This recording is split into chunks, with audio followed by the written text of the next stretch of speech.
নমস্কার বন্ধুরা, আমি শ্রাবন্তিকা চলে এসেছি আপনাদের সামনে নতুন একটা রেসিপি নিয়ে। আমার এই রেসিপিটি প্রথম থেকে শেষ পর্যন্ত দেখার অনুরোধ রইল। ধন্যবাদ। মালপোয়া খেতে আমরা সকলেই ভালোবাসি, তাই আমি আজকে আপনাদের সামনে জন্মাষ্টমী স্পেশাল ক্ষীরের মালপোয়া করে দেখাবো। প্রথমে ক্ষীরটা বানানোর জন্য 1 লিটার দুধকে জালে বসাতে হবে।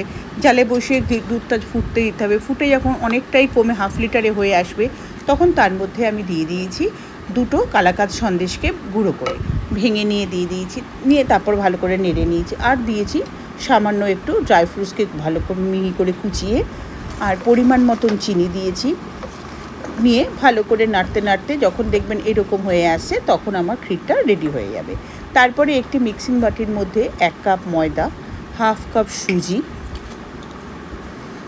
কিছুটা মৌরি, 1 চামচের মতন মৌরি, নারকেল কোড়া কিছুটা পরিমাণে, আর ওর মধ্যে দেবেন 2টো সন্দেশকে ভেঙে টুকরো করে আমি ওর মধ্যে দিয়েছি। আর দিয়েছি পরিমাণ মতন চিনি, মোটামুটি 1 কাপের মতন চিনি। আমি এখানে পাউডার সুগার দিয়েছি, আপনারা নর্মাল চিনিও দিতে পারেন। তারপরে আমি দিয়েছি এটার মেন ইনগ্রিডিয়েন্টস, সেটা হলো ক্ষীরের বেশ কিছুটাই আমি ওর মধ্যে দিয়ে পরিমাণ মতন দুধ দিয়ে একটা স্মুথ ব্যাটার আমি তৈরি করে নিয়েছি।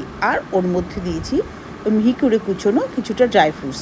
আমি এর মধ্যে অ্যালমন্ড আর কাজু দিয়েছি, কিশমিশও আপনারা দিতে পারেন, আমি দিই।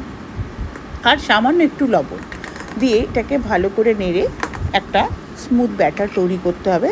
ব্যাটারটা খুব ঘনও হবে না, খুব পাতলাও হবে না। ব্যাটারটাকে ভালো করে ফেটাতে হবে, তার কারণ ভেতরে যেন কোনো দানা দানা না থাকে। দানা থাকলে মালপোয়াগুলো ভালো হবে না। ব্যাটারটা রেডি হয়ে গেলে ওটাকে ঢেকে রেখে দেবেন মিনিট 15-20 জন্য স্ট্যান্ডিং টাইমে। তারপরে গ্যাসে একটা ফ্রাইং প্যান বসিয়ে তার মধ্যে দিয়ে দেবেন 1/2 সাদা তেল আর 1/2 ঘি। আপনারা চাইলে পুরোটা সাদা তেলও করতে পারেন, আবার ঘিও করতে পারেন। আমি দুটো মিশিয়ে দিয়েছিলাম। যেই তেল আর ঘিটা গরম হয়ে যাবে, তখন এক হাতা করে এইভাবে মালপোয়াগুলো আপনারা কড়াইতে দিয়ে নেবেন। দিয়ে গ্যাসটাকে আপনারা পুরো কমিয়ে দেবেন। আর তেলটাকে ওপর থেকে, দেখুন আমি যেভাবে দিচ্ছি এইভাবে ওপর থেকে ছিটিয়ে নেবেন। 1 পিঠ ভাজা হয়ে গেলে তখন আরেক পিঠ উল্টে নেবেন। মালপোয়া খেতে তো আমরা সকলেই খুব ভালোবাসি। আমাদের গোপাল ঠাকুরও মালপোয়া খেতে ভালোবাসি, তাই জন্মাষ্টমীতে মালপোয়াটাই গোবিন্দকে নিবেদন করা হয়। তো প্রত্যেক বছরই তো এমনি মালপোয়া দেওয়া হয়, তাই ভাবলাম এবার একটু ক্ষীরের মালপোয়াই ঠাকুরকে নিবেদন করি। তাই আমি ক্ষীরের মালপোয়াই বানিয়েছিলাম। দেখুন গ্যাসটা কমিয়ে এইভাবে হালকা করে ভেজে নিতে হবে। মালপোয়া কিন্তু খুব কড়া ভাজা হয় না। খুব কড়া ভাজা হলে কি একটু শক্ত হয়ে যায় সাইডগুলো। হ্যাঁ, আরেকটা কথা বলি, চিনিটা আপনারা এখানে কম দিয়ে পরে শিরা করে মালপোয়াগুলোকে ভেজে সে শিরাতেও ডুবোতে পারেন।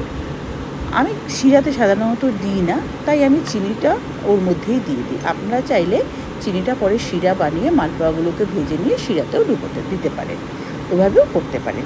এইভাবে আমার সব কটা মালপোয়া রেডি হয়ে গেল। যেই মালপোয়াগুলো রেডি হয়ে গেল, তারপর একটু সার্ভিং বোলের মধ্যে নিয়ে যে ক্ষীরটা আমি বানিয়েছিলাম সেই ক্ষীরটা ওপর থেকে ছড়িয়ে, তার উপরে একটু ড্রাই ফ্রুটস ছড়িয়ে আমি বানিয়ে নিয়েছি ক্ষীরের মালপোয়া। আমার এই রেসিপিটি ভালো লাগলে প্লিজ সবাই সাবস্ক্রাইব করবেন, ফলো করবেন। ধন্যবাদ।